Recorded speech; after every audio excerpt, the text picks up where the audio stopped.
서울의 가을 하늘이 유난히 높게 느껴지는 오후였습니다. 이서진은 압구정동의 골목길을 천천히 걸으며 주변을 둘러보았죠. 25년 전 화재로 모든 기억을 잃었지만 유독 이 동네만큼은 낯설지 않았습니다. 마치 어린 시절 누군가의 손을 잡고 이 길을 걸었던 것 같은 기분이 들었어요. 여기가 맞을까? 서진은 혼잣말을 중얼거리며 스마트폰 속 지도를 다시 한번 확인했습니다. 오늘은 새로운 프로젝트 의뢰인을 만나는 날이었죠. 한가그룹의 본가를 리노베이션하는 큰 프로젝트였습니다. 인테리어 디자이너로서는 꿈같은 기회였어요. 높은 담장 너머로 보이는 저택의 모습에 서진의 발걸음이 멈췄습니다. 순간 머릿속에 어떤 장면이 스쳐 지나갔어요. 아이의 웃음소리, 따뜻한 햇살, 그리고 누군가가 자신을 부르는 목소리. 하지만 금세 사라져버린 기억의 조각들이었죠. 안녕하세요, 이서진 디자이너님이시죠? 저택의 정문에서 정장을 입은 남자가 다가왔습니다. 저는 한도윤입니다. 어머니께서 기다리고 계세요. 서진은 한도윤과 악수를 나누며 그의 얼굴을 자세히 봤습니다. 30대 초반으로 보이는 그는 온화한 미소를 띠고 있었어요. 건축가라고 소개받았던 그의 눈에는 따뜻함이 담겨 있었습니다. 처음 뵙겠습니다. 이런 좋은 기회를 주셔서 감사해요. 서진이 정중하게 인사하자 도윤이 웃으며 답했습니다. 저희가 더 감사하죠. 포트폴리오를 보니 정말 인상적이더군요. 특히 한옥을 현대적으로 재해석한 작품들이 마음에 들었습니다. 둘은 저택 안으로 들어가며 자연스럽게 대화를 나눴어요. 서진은 도윤의 말투에서 진정성을 느꼈습니다. 보통 재벌가 사람들이 보이는 거만함이나 형식적인 태도와는 달랐죠. 저택의 내부는 예상보다 훨씬 웅장했습니다. 높은 천장과 대리석 바닥, 클래식한 샹들리에가 어우러진 공간이었어요. 하지만 어딘지 모르게 차가운 느낌이 들었습니다. 마치 사람의 온기가 느껴지지 않는 박물관 같았죠. 어머니께서 거실에서 기다리고 계십니다. 도윤이 앞장서며 말했어요. 넓은 거실에 앉아있던 여인이 서진을 바라봤습니다. 정미자였죠. 50대 후반으로 보이는 그녀는 우아한 자태를 뽐내고 있었지만 그 눈빛은 차갑기만 했습니다. 이서진 씨시군요. 정미자의 목소리는 건조했어요. 소문을 들어보니 실력이 좋다고 하던데 과연 그런지 확인해 보겠습니다. 서진은 정미자를 마주보는 순간 이상한 감정에 휩싸였습니다. 처음 보는 사람인데도 묘하게 익숙한 느낌이 들었어요. 하지만 정미자의 차가운 시선에 그런 감정은 금세 사그라들었죠. 이 집은 30년 전에 지어진 건물입니다. 정미자가 서진을 바라보며 말했어요. 전면적인 리노베이션이 필요하죠. 하지만 함부로 건드려서는 안 될 부분들이 있습니다. 서진은 정미자의 말에 고개를 끄덕였습니다. 리노베이션 프로젝트에서 고객의 요구사항을 파악하는 것은 가장 중요한 단계였죠. 하지만 정미자의 표정에서는 단순한 요구사항 이상의 무언가가 느껴졌어요. 어떤 부분들을 특별히 신경 써야 할까요? 서진이 노트북을 꺼내며 물었습니다. 2층에 있는 작은 방 하나는 절대 건드리지 마세요. 정미자의 목소리에 단호함이 담겨 있었어요. 그리고 정원의 벚나무도 그대로 두셔야 합니다. 도윤이 옆에서 부연 설명을 했습니다. 어머니께서 특별히 아끼시는 공간들이에요. 나머지는 자유롭게 디자인하셔도 됩니다. 서진은 집안을 둘러보며 메모를 해나갔어요. 곳곳에서 세월의 흔적이 보였지만 기본 구조는 견고했습니다. 특히 자연광이 들어오는 방식이 인상적이었죠. 하지만 전체적으로 너무 어둡고 무거운 느낌이 들었어요. 밝고 따뜻한 분위기로 바꾸고 싶으시군요. 서진이 조심스럽게 물었습니다. 정미자는 잠시 망설이다가 대답했어요. 그런 것도 필요할지 모르겠네요. 그 순간 서진은 정미자의 눈에서 순간적으로 스쳐 지나간 슬픔을 포착했습니다. 겉으로는 차갑게 보이지만 그 안에는 깊은 상처가 숨어 있는 것 같았어요. 2층으로 올라가며 도윤이 말했습니다. 어머니께서 평소보다 많이 말씀하시는 편이에요. 보통은 외부 사람들과 이야기하는 걸 좋아하지 않으시거든요. 그러세요? 서진이 의외라는 표정을 지었어요. 네, 사실 이 리노베이션도 제가 오랫동안 설득한 끝에 겨우 동의하신 거예요. 너무 오래 같은 공간에만 계시니까 답답하실 것 같아서요. 복도 끝에 있는 작은 방 앞에서 두 사람이 멈춰 섰습니다. 문은 굳게 닫혀 있었고 다른 방들과 달리 오래된 자물쇠가 채워져 있었어요. 저 방은 뭐가 있는 건가요? 서진이 호기심 어린 목소리로 물었습니다. 도윤의 표정이 어두워졌어요. 저도 잘 모르겠어요. 어릴 때부터 항상 잠겨 있었거든요. 어머니께서 절대 열지 말라고 하셨고요. 서진은 그 방을 바라보며 이상한 감정에 휩싸였습니다. 마치 그 안에 자신과 관련된 무언가가 있을 것 같은 느낌이었어요. 심장이 빨리 뛰기 시작했죠. 괜찮으세요? 얼굴이 창백해 보이는데? 도윤이 걱정스럽게 물었습니다. 아, 네. 괜찮습니다. 서진이 억지로 웃으며 답했어요. 그냥 갑자기 어지러워서요. 정원으로 나가자 큰 벚나무가 서진의 시야에 들어왔습니다. 가을이라 잎은 거의 떨어졌지만 그 나무만큼은 유독 아름다워 보였어요. 나무 아래에는 작은 벤치가 하나 놓여 있었습니다. 저 벤치에서 자주 시간을 보내세요? 서진이 물었어요. 어머니께서 가끔 저기 앉아 계시죠. 특히 봄에 벚꽃이 필 때면 하루 종일 계시기도 해요. 도윤의 목소리에 애잔함이 섞여 있었습니다. 서진은 벚나무를 바라보며 또다시 기묘한 감정을 느꼈어요. 어린 시절 누군가와 함께 이 나무 아래에서 놀았던 것 같은 기억의 파편들이 떠올랐습니다. 하지만 여전히 명확하지 않은 잔상들 뿐이었죠. 일주일 후 서진은 한가그룹 저택의 설계도를 펼쳐놓고 밤늦도록 작업에 몰두하고 있었습니다. 프로젝트가 시작된 후 이상하게도 그 집에 대한 생각이 머릿속을 떠나지 않았어요. 특히 잠겨있던 그 작은 방과 정미자의 차가운 눈빛이 계속 신경 쓰였습니다. 다음 날 아침 서진은 일찍 저택으로 향했어요. 본격적인 작업에 앞서 공간을 다시 한번 자세히 살펴보고 싶었습니다. 정미자는 아침 일찍 외출했다고 했고 도윤도 회사 업무로 바쁜 상황이었죠. 혼자 남은 저택에서 서진은 자유롭게 각 방을 둘러볼 수 있었습니다. 거실 한쪽 벽에 걸린 가족 사진들이 눈에 띄었어요. 젊은 시절의 정미자와 남편 그리고 어린 도윤의 모습이 담긴 사진들이었습니다. 하지만 유독 한 장의 사진이 서진의 시선을 사로잡았어요. 정미자가 작은 여자아이를 안고 있는 흑백 사진이었습니다. 아이의 얼굴은 흐릿하게 나왔지만 정미자의 표정은 다른 사진들과 달리 무척 온화했어요. 누구일까? 서진이 사진을 자세히 들여다보던 순간 뒤에서 목소리가 들렸습니다. 뭘 하고 계시는 거죠? 정미자가 예상보다 일찍 돌아온 것이었어요. 그녀의 목소리는 평소보다 더 차갑게 들렸습니다. 죄송합니다. 공간 배치를 확인하려고. 서진이 당황하며 사진에서 손을 뗐어요. 정미자는 서진이 보던 사진을 확인하더니 표정이 굳어졌습니다. 개인적인 물건들은 건드리지 마세요. 작업에 필요한 것만 보시면 됩니다.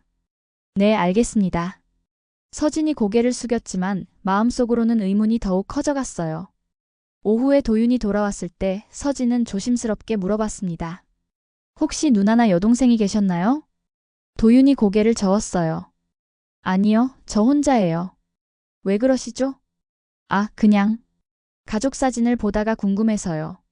아, 그 사진 말씀이시군요. 도윤의 표정이 어두워졌습니다. 어머니께서 가끔 그 사진을 보시며 우시곤 하세요. 누군지는 저도 몰라요. 물어봐도 대답을 안 하시거든요. 그날 밤 서진은 집으로 돌아가는 길에 우연히 오래된 서점에 들렀습니다. 한가그룹에 대한 자료를 찾아보고 싶었어요. 서점 주인은 친절하게도 오래된 신문 스크랩들을 보여주었습니다. 25년 전 신문 기사 중에서 서진의 눈을 사로잡는 제목이 있었어요. 한가그룹 회장 일가 화재 사고 실종된 아이 행방 묘연. 기사를 읽어보니 당시 한가그룹 본가에서 큰 화재가 발생했고 회장의 손녀딸이 실종되었다는 내용이었습니다. 서진의 손이 떨리기 시작했어요. 기사에 나온 화재 발생 날짜가 자신이 입양 기록에서 본 날짜와 정확히 일치했습니다. 그리고 실종된 아이의 이름은 한서진이었어요. 이럴 수가. 서진이 중얼거렸습니다. 자신의 이름 이서진과 너무나 비슷한 이름이었죠. 더 충격적인 것은 다음 기사였습니다. 실종 아동 수색 중단, 한가 그룹 더 이상 찾지 않겠다 발표. 정미자의 인터뷰가 실려 있었는데 아이는 이미 죽었을 것이라는 차가운 말이 인상적이었어요. 서진은 서점을 나서며 복잡한 감정에 휩싸였습니다. 혹시 자신이 그 실종된 아이일까요? 하지만 정미자는 자신을 전혀 알아보지 못하는 것 같았어요. 아니면 알고도 모른 척하는 걸까요? 그날 밤 서진은 잠을 이루지 못했습니다. 머릿속에서는 온갖 가능성들이 맴돌았어요. 만약 정말 자신이 한서진이라면 정미자는 왜 자신을 찾지 않았을까요? 정말로 죽었다고 생각했던 걸까요? 아니면 애초에 찾고 싶지 않았던 걸까요? 다음 날 아침 서진은 결심을 굳혔습니다. 진실을 알아내기 위해서라도 이 프로젝트를 끝까지 해내야 했어요. 그리고 정미자가 정말 자신을 버린 것인지 아니면 다른 이유가 있는 것인지 확인해야 했습니다. 하지만 마음 한편으로는 이미 복수의 감정이 싹트기 시작했어요. 만약 정미자가 정말 자신을 포기했다면 그 대가를 치르게 해주겠다는 생각이 들었습니다. 서진은 며칠 동안 더 많은 자료를 수집했습니다. 도서관과 인터넷을 뒤져가며 25년 전 화재 사건에 대한 모든 정보를 찾아냈어요. 그 과정에서 충격적인 사실들을 발견하게 되었습니다. 당시 화재는 한밤중에 발생했고 정미자는 어린 한서진과 함께 2층에 있었다고 했어요. 하지만 구조 과정에서 아이만 실종되었고 정미자는 화상을 입은 채 구조되었습니다. 그 후 사흘 동안 수색이 이어졌지만 아이의 흔적은 찾을 수 없었죠. 더욱 이상한 것은 그 이후 정미자의 행동이었습니다. 수색 중단을 선언한 후 그녀는 1년 동안 집에 틀어박혀 지냈고 그 기간 동안 누구와도 만나지 않았다고 했어요. 주변 사람들은 아이를 잃은 충격 때문이라고 생각했지만 서진에게는 다르게 느껴졌습니다. 정말 나를 포기한 거구나. 서진이 혼잣말을 중얼거렸어요. 마음속에서 분노가 끓어오르기 시작했습니다. 다음 날 저택에서 만난 정미자의 모습이 예전과 다르게 보였어요. 차가운 시선 뒤에 숨겨진 감정들이 조금씩 눈에 띄기 시작했습니다. 하지만 서진은 이제 그런 것들에 마음을 주지 않기로 했어요. 리노베이션 계획서를 가져왔습니다. 서진이 정미자에게 두꺼운 파일을 건넸어요. 전체적으로 밝고 현대적인 느낌으로 바꿔보았습니다. 정미자가 계획서를 펼쳐보더니 놀란 표정을 지었습니다. 이렇게 많이 바뀌는 건가요? 네, 오래된 것들은 과감히 바꿔야 새로운 시작이 가능하죠. 서진의 말에는 이중적인 의미가 담겨 있었어요. 특히 어두운 부분들을 밝게 만드는 게 중요합니다. 도윤이 옆에서 계획서를 보며 감탄했습니다. 정말 멋지네요. 이렇게 바뀌면 완전히 다른 집이 될 것 같아요. 그래요, 완전히 새로운 집이 되는 거죠. 서진이 정미자를 바라보며 말했어요. 과거의 흔적들은 모두 지워버리고요. 정미자의 표정이 미묘하게 변했습니다. 마치 서진의 말 속에 숨겨진 뜻을 알아챈 것 같았어요. 하지만 아무 말도 하지 않았습니다. 작업이 시작되면서 서진은 의도적으로 정미자가 소중히 여기는 것들에 손을 대기 시작했어요. 물론 직접적으로 부수지는 않았지만 미묘하게 배치를 바꾸거나 다른 것들로 대체했습니다. 이 그림은 왜 치우셨나요? 정미자가 거실 벽을 바라보며 물었어요. 그곳에는 예전부터 걸려있던 풍경화가 있었습니다. 더 현대적인 작품으로 바꾸는 게 좋을 것 같아서요. 서진이 무덤덤하게 답했어요. 오래된 것들은 새로운 분위기를 해치죠. 정미자는 아무 말 없이 고개를 끄덕였지만 그 순간 그녀의 눈에서 슬픔이 스쳐 지나갔습니다. 서진은 그것을 놓치지 않았어요. 하지만 마음을 굳게 먹었습니다. 한편 도윤과는 점점 가까워지고 있었어요. 그는 서진의 작업을 도우며 많은 시간을 함께 보냈습니다. 도윤의 따뜻한 성격과 진실한 마음이 서진에게 전해졌지만 서진은 그것조차 자신의 목적을 위한 수단으로 생각하려 했어요. 서진 씨, 혹시 저와 함께 저녁 식사하시겠어요? 도윤이 조심스럽게 물었습니다. 좋죠. 서진이 미소를 지었어요. 하지만 그 미소 뒤에는 복잡한 감정들이 숨어 있었습니다. 저녁 식사 자리에서 도윤이 말했습니다. 어머니께서 요즘 많이 달라지신 것 같아요. 예전보다 말씀도 적어지시고 자꾸 예전 일들을 떠올리시는 것 같아요. 그러세요? 서진이 관심 없는 척하며 답했어요. 네, 특히 리노베이션이 시작된 후로요. 뭔가 마음이 불편하신 것 같은데. 도윤의 목소리에 걱정이 묻어났습니다. 서진은 속으로 냉소를 지었어요. 이제야 불편해하다니 25년 전에는 왜 그렇게 쉽게 포기했을까요? 하지만 겉으로는 아무렇지 않은 척했습니다. 시간이 지나면 적응하실 거예요. 변화는 항상 어렵지만 결국은 더 나은 방향으로 이끌어주죠. 그날 밤 서진은 정미자가 혼자 정원의 벚나무 아래에 앉아있는 모습을 창문으로 보았습니다. 그녀의 어깨가 작게 떨리고 있었어요. 울고 있는 것 같았습니다. 서진은 그 모습을 보며 잠시 마음이 흔들렸어요. 하지만 곧 자신을 다잡았습니다. 25년 동안 자신이 겪은 고통을 생각하면 이 정도는 아무것도 아니었어요.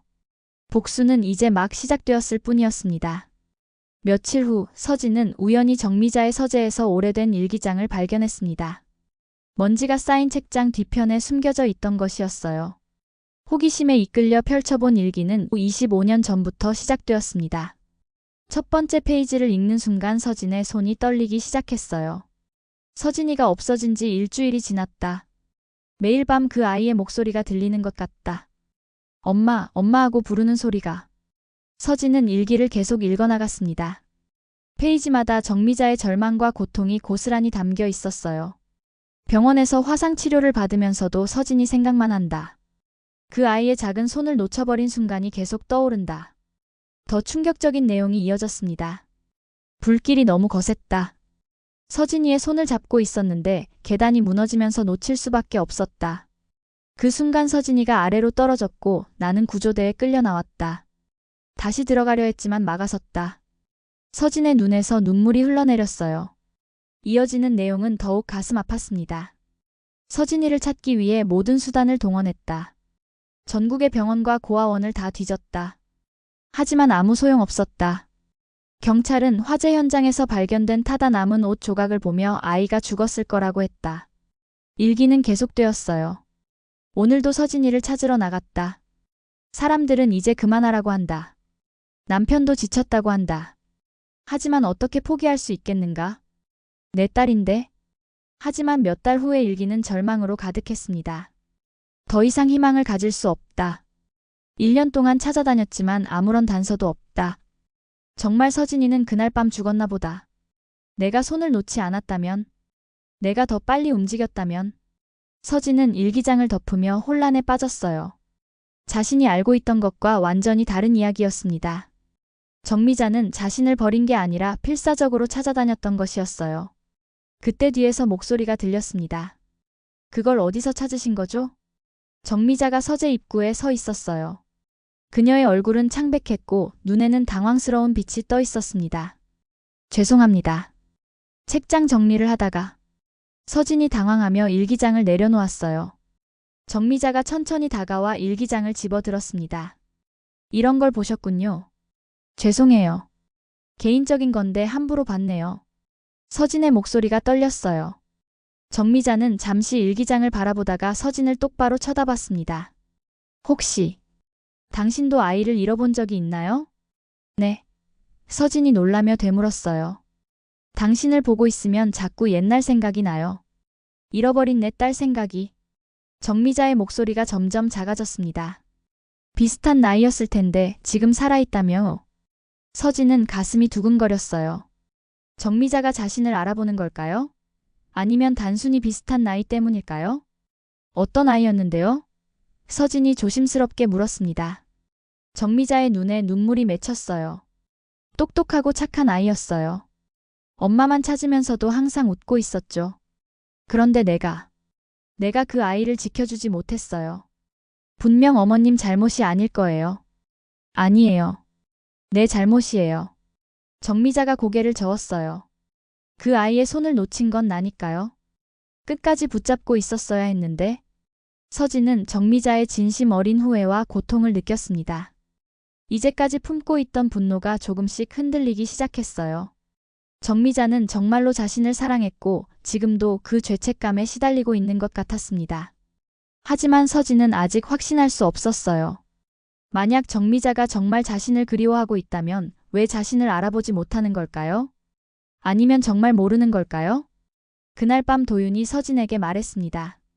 어머니께서 요즘 더 우울해하시는 것 같아요. 혹시 리노베이션 때문에 스트레스를 받으시는 건 아닐까요? 아마 옛날 기억들이 떠오르시는 것 같아요. 서진이 조심스럽게 답했어요. 일기장에서 읽었는데 딸을 잃으신 적이 있으시더군요. 도윤의 표정이 어두워졌습니다. 아, 그 얘기를 들으셨군요. 저도 자세히는 모르지만 어머니께 있어서는 평생의 트라우마예요. 그래서 아이들을 보시면 항상 슬퍼하세요. 서진은 복잡한 마음이 들었어요. 복수를 계획했던 자신이 부끄러워지기 시작했습니다. 과연 누가 피해자이고 누가 가해자인 걸까요? 서진은 며칠 동안 갈등에 휩싸였습니다. 정미자의 일기를 읽은 후 모든 것이 흔들리기 시작했어요. 그동안 품어왔던 분노와 복수심이 점점 의미를 잃어가고 있었습니다. 하지만 여전히 확신할 수 없는 부분들이 있었어요. 어느 날 오후 서진은 병원 기록을 찾아보기로 했습니다. 화재 당시 정미자가 입원했던 병원에 가서 당시 상황을 더 자세히 알아보고 싶었어요. 오래된 기록이라 쉽지 않았지만 간호사로 오랫동안 일한 분이 기억을 더듬어 들려주었습니다. 그때 정말 안타까웠어요. 화상을 입고 오신 분이 계속 아이를 찾는다고 하시더라고요. 간호사가 회상하며 말했어요. 치료받으면서도 계속 나가려고 하셔서 진정제를 놔야 할 정도였어요. 많이 심각한 상태였나요? 서진이 물었습니다. 네, 화상도 화상이지만 정신적 충격이 더 컸던 것 같아요. 퇴원한 후에도 몇 번 찾아오셔서 혹시 신원불명의 아이가 들어오면 연락해달라고 하셨거든요. 서진의 마음이 더욱 복잡해졌어요. 정미자는 정말로 자신을 포기한 게 아니었습니다. 오히려 필사적으로 찾으려 했던 것이었어요. 저택으로 돌아가는 길에 서진은 우연히 정미자가 홀로 카페에 앉아 있는 모습을 보았습니다. 그녀는 창밖을 바라보며 깊은 생각에 잠겨 있었어요. 서진은 망설이다가 그 카페로 들어갔습니다. 어머님? 서진이 조심스럽게 부르자 정미자가 고개를 들었어요. 아, 서진 씨. 어쩐 일로 이곳에? 지나가다가 뵈어서요. 혼자 앉아 계시길래. 서진이 정미자 맞은편에 앉았습니다. 정미자는 잠시 망설이다가 말했어요. 요즘 자꾸 옛날 생각이 나요. 리노베이션을 하면서 집이 바뀌어가는 걸 보니까 힘드시겠어요. 서진이 진심으로 말했습니다. 당신은 가족이 있나요? 정미자가 갑자기 물었어요. 서진은 잠시 머뭇거렸어요. 친부모님은 어릴 때 돌아가셨어요. 입양 가정에서 자랐습니다. 정미자의 표정이 변했습니다. 그러셨군요. 많이 힘들었겠어요. 처음엔 그랬죠. 내가 왜 버려졌을까? 친부모는 날 사랑하지 않았을까 하는 생각들이. 서진의 목소리가 떨렸어요. 정미자가 갑자기 서진의 손을 잡았습니다. 그런 생각은 하지 마세요. 부모가 자식을 버리는 경우는 거의 없어요. 분명 어쩔 수 없는 상황이 있었을 거예요. 서진은 정미자의 따뜻한 손길에 눈물이 날 것 같았어요. 정말 그럴까요? 저도 제 딸을 잃었지만 한 번도 그 아이를 포기한 적은 없어요. 지금도 어디선가 살아있기를 바라고 있고요. 정미자의 목소리가 떨렸습니다. 그 순간 서진은 더 이상 참을 수 없었어요. 모든 것을 털어놓고 싶었습니다. 하지만 무엇부터 어떻게 말해야 할지 막막했어요. 어머님. 서진이 입을 열려는 순간 정미자의 휴대폰이 울렸습니다. 도윤이구나. 정미자가 전화를 받았어요. 잠시 통화를 나눈 후 얼굴이 굳어졌습니다. 무슨 일이세요? 서진이 걱정스럽게 물었어요. 언론에서 우리 집 리노베이션 소식을 듣고 취재를 하고 싶다고 하네요. 과거 화재 사건과 연결해서 기사를 쓰고 싶다고. 정미자의 목소리가 떨렸습니다. 서진은 가슴이 철렁 내려앉았어요. 언론의 관심은 예상하지 못한 변수였습니다. 만약 자신의 정체가 밝혀진다면 어떻게 될까요? 다음 날 저택 앞에는 정말로 기자들이 몰려들었어요. 정미자는 외출을 하지 않았고 도윤도 회사에서 이 상황을 수습하느라 바빴습니다. 서진은 혼자 남은 저택에서 불안해하고 있었어요. 기자들 중 한 명이 서진에게 다가와 물었습니다. 혹시 리노베이션 담당자세요? 이 집과 관련된 과거 이야기 들어보신 적 있나요? 서진은 아무 말 없이 고개를 저었어요. 하지만 마음속으로는 두려움이 커져가고 있었습니다. 그날 저녁 뉴스에서 한가그룹 저택 리노베이션 소식이 나왔어요. 그리고 25년 전 화재 사건과 실종된 아이에 대한 이야기도 함께 보도되었습니다. 서진은 TV를 보며 복잡한 감정에 휩싸였어요. 이제 모든 것이 수면 위로 떠오르고 있었습니다. 과연 자신은 어떤 선택을 해야 할까요? 진실을 밝혀야 할까요? 아니면 이대로 조용히 사라져야 할까요? 그 순간 정미자가 거실로 들어왔어요. 그녀의 얼굴은 창백했고 눈에는 깊은 슬픔이 담겨 있었습니다. 서진 씨, 우리 이야기 좀 해야 할 것 같아요. 정미자는 서진과 마주 앉으며 깊은 한숨을 내쉬었습니다. 뉴스 때문에 과거의 상처가 다시 벌어진 듯 했어요. 그녀의 손은 미세하게 떨리고 있었습니다. 언론에서 자꾸 그날 일을 들춰내네요. 정미자가 힘겹게 말했어요. 당신도 힘들 텐데 이런 일에 휘말리게 해서 미안해요. 서진은 정미자를 바라보며 마음속으로 갈등했습니다. 이제야 진실을 말해야 할 때가 온 것 같았어요. 하지만 어떻게 시작해야 할지 막막했습니다. 어머님. 서진이 떨리는 목소리로 입을 열었어요. 혹시 제가 어머님께 어떤 느낌을 주나요? 정미자가 의아한 표정으로 서진을 바라봤습니다. 무슨 뜻인가요? 처음 봤을 때부터 느꼈는데 어머님께서 저를 보실 때마다 뭔가 슬픈 표정을 지으세요. 서진의 목소리가 점점 커졌어요. 정미자는 잠시 말을 잃었습니다. 그러다가 조심스럽게 대답했어요. 당신을 보면 잃어버린 내 딸이 생각나요. 지금쯤 당신 나이 정도 되었을 텐데. 서진의 눈에서 눈물이 흘러내렸어요. 만약에, 정말 만약에 그 딸이 살아있다면 어떻게 하실 건가요? 뭐라고요? 정미자가 놀라며 일어섰습니다. 만약 그 아이가 지금까지 살아있었다면 어머님은 그 아이를 다시 받아들이실 수 있나요? 서진의 목소리가 떨렸어요. 정미자의 얼굴이 창백해졌습니다. 마치 무언가를 눈치챈 것 같았어요.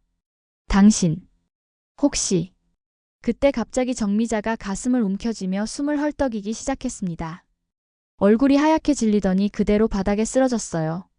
어머님. 서진이 급히 달려가 정미자를 부축했습니다. 어머님 괜찮으세요? 하지만 정미자는 의식을 잃은 상태였어요. 서진은 당황하며 즉시 구급차를 불렀습니다. 도윤에게도 연락을 했죠. 병원 응급실에서 의사가 나와 설명했습니다. 심장에 무리가 와서 쓰러지신 것 같아요. 평소에 심장 질환이 있으셨나요? 도윤이 고개를 끄덕였어요. 몇 년 전부터 약을 드시고 계셨어요. 스트레스를 받으시면 가끔 이런 증상이. 지금은 안정을 취하고 계시니 너무 걱정하지 마세요. 하지만 앞으로는 충격적인 일이나 스트레스를 피하셔야 합니다. 서진은 병실 밖에서 자책감에 휩싸였어요. 자신 때문에 정미자가 쓰러진 것 같았습니다. 만약 진실을 알게 된다면 정미자의 몸이 버텨낼 수 있을까요? 도윤이 서진에게 다가왔어요. 어머니와 무슨 이야기를 하셨나요? 갑자기 쓰러지실 일이 없는데. 죄송해요. 제가 너무 개인적인 질문을 했나 봐요. 서진이 고개를 숙였습니다. 무슨 질문이었는데요? 서진은 망설이다가 말했어요. 잃어버린 딸에 대한 이야기를 너무 자세히 물어봤어요. 도윤의 표정이 어두워졌습니다. 아, 그런 이야기는 어머니께 독이 되니까 하지 마세요. 그 일로 평생 고생하고 계시거든요. 밤이 되어서야 정미자가 깨어났습니다. 서진과 도윤이 병실을 지키고 있었어요. 어머님 괜찮으세요? 도윤이 걱정스럽게 물었습니다. 정미자는 천천히 고개를 끄덕이더니 서진을 바라봤어요. 그 눈빛에는 이전과 다른 무언가가 담겨 있었습니다. 서진 씨. 정미자가 힘겹게 말했어요. 당신이.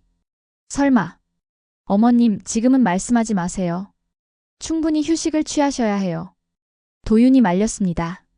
하지만 정미자는 서진의 손을 꽉 잡았어요. 나중에 우리 둘이서만 이야기해요. 꼭. 서진은 정미자의 간절한 눈빛을 보며 고개를 끄덕였습니다. 이제 더 이상 숨길 수 없을 것 같았어요.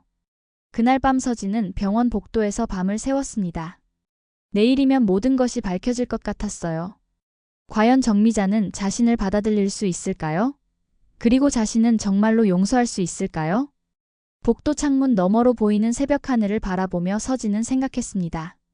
25년 동안 품어왔던 원망과 그리움, 그리고 사랑에 대한 갈망이 드디어 답을 찾게 될 것 같았어요. 하지만 그 답이 자신이 원하던 것일지는 아직 알 수 없었습니다. 다음 날 오후 정미자의 상태가 안정되자 도윤은 회사 일로 잠시 자리를 비웠습니다. 병실에는 서진과 정미자만 남게 되었어요. 두 사람 사이에는 묵직한 침묵이 흘렀습니다. 정미자가 먼저 입을 열었어요. 어제 당신이 한 말. 계속 생각해봤어요. 서진은 가슴이 두근거렸습니다. 어머님. 당신 목소리를 들으면서 자꾸 옛날이 떠올라요. 내 딸이 엄마라고 부르던 그 목소리 말이에요. 정미자의 눈에서 눈물이 흘러내렸어요. 그리고 당신 왼쪽 팔목에 있는 그 흉터. 서진이 깜짝 놀라며 팔목을 내려다봤습니다. 어릴 때부터 있던 작은 흉터였는데 입양 부모님도 그 이유를 모른다고 했었어요. 우리 서진이도 똑같은 곳에 화상 흉터가 있었어요. 아주 어릴 때 뜨거운 물에 데어서 정미자가 떨리는 손으로 서진의 팔목을 어루만졌습니다. 서진의 눈에서도 눈물이 쏟아지기 시작했어요. 어머님, 저는 내 딸이죠? 내 서진이 맞죠? 정미자가 서진의 얼굴을 두 손으로 감쌌습니다. 엄마를 용서할 수 있어요? 서진은 더 이상 참을 수 없었어요. 25년 동안 억눌러왔던 모든 감정이 한꺼번에 터져나왔습니다. 엄마, 정말 엄마예요? 미안해. 정말 미안해. 정미자가 서진을 끌어안으며 오열했습니다. 널 버린 게 아니야. 널 살리기 위해서. 내가 손을 놓을 수밖에 없었어. 그날 밤 불길이 너무 거세서. 계단이 무너지면서 서진도 정미자 품에 안겨 울었어요. 엄마. 저 엄마가 저를 싫어하는 줄 알았어요. 버려진 줄 알았어요. 절대 그런 게 아니야. 한순간도 널 포기한 적 없어. 25년 동안 매일 널 찾았어. 혹시라도 살아있을까봐. 정미자가 서진의 머리를 쓰다듬었습니다. 두 사람은 한참 동안 서로를 끌어안고 울었어요. 25년 동안 쌓인 그리움과 아픔, 그리고 오해들이 모두 눈물과 함께 흘러나갔습니다. 그런데 어떻게 나를 찾게 된 거야? 정미자가 물었어요. 서진이 지금까지의 이야기를 들려주었습니다. 어릴 때부터 느꼈던 그 집에 대한 기억, 신문 기사를 통해 알게 된 진실, 그리고 복수를 계획했던 자신의 마음까지 모든 것을 솔직하게 털어놓았어요. 복수라. 정미자가 쓴 웃음을 지었습니다. 당연한 마음이었겠지. 엄마가 널 버렸다고 생각했으니까. 죄송해요, 엄마. 엄마를 미워했어요. 서진이 고개를 숙였습니다. 미워할 만했어. 내가 널 제대로 지켜주지 못했으니까. 정미자가 서진의 손을 잡았어요. 이제 엄마가 다시 널 지켜줄게. 절대 놓지 않을 거야. 그때 병실 문이 열리며 도윤이 들어왔습니다. 두 사람이 안고 있는 모습을 보고 놀란 표정을 지었어요. 어머니, 무슨 일이세요? 정미자와 서진이 서로를 바라보며 미소를 지었습니다. 이제 모든 것을 설명해야 할 시간이었어요. 도윤아, 우리에게 새로운 가족이 생겼어. 정미자가 행복한 표정으로 말했습니다. 내 누나야. 우리가 그렇게 찾던 서진이가 돌아왔어. 도윤은 믿을 수 없다는 표정으로 서진을 바라봤어요. 그러다가 서서히 상황을 이해하기 시작했습니다. 정말이에요? 도윤의 목소리가 떨렸습니다. 서진이 고개를 끄덕였어요. 안녕하세요. 남동생. 도윤도 눈물을 흘리며 두 사람을 끌어안았습니다. 병실은 감동과 기쁨으로 가득 찼어요. 몇 달 후 완전히 새롭게 단장된 한가 그룹 저택에서 작은 파티가 열렸습니다. 이번에는 정말로 따뜻하고 밝은 분위기로 바뀐 집이었어요. 거실 벽에는 새로 찍은 가족 사진이 걸려 있었습니다. 서진은 정원의 벚나무 아래에서 정미자와 함께 앉아 있었어요. 봄이 와서 벚꽃이 만개한 상태였습니다. 엄마, 이제 정말 믿어져요. 제가 집에 돌아왔다는 게. 서진이 정미자의 어깨에 기대며 말했어요. 나도 꿈만 같아. 매일 아침 눈 뜰 때마다 혹시 꿈은 아닐까 싶어. 정미자가 서진의 머리를 쓰다듬었습니다. 버림받은 줄 알았어요. 그런데 그날 엄마는 저를 지키고 있었던 거였죠. 앞으로는 절대 놓지 않을 거야. 우리 서진이를. 멀리서 도윤이 두 사람을 바라보며 미소를 짓고 있었어요. 드디어 완전한 가족이 된 것이었습니다. 25년 동안의 긴 여행이 끝나고 새로운 시작이 펼쳐지고 있었어요. 벚꽃잎이 바람에 흩날리며 두 사람 주위로 떨어졌습니다. 마치 축복을 내리는 것 같았어요.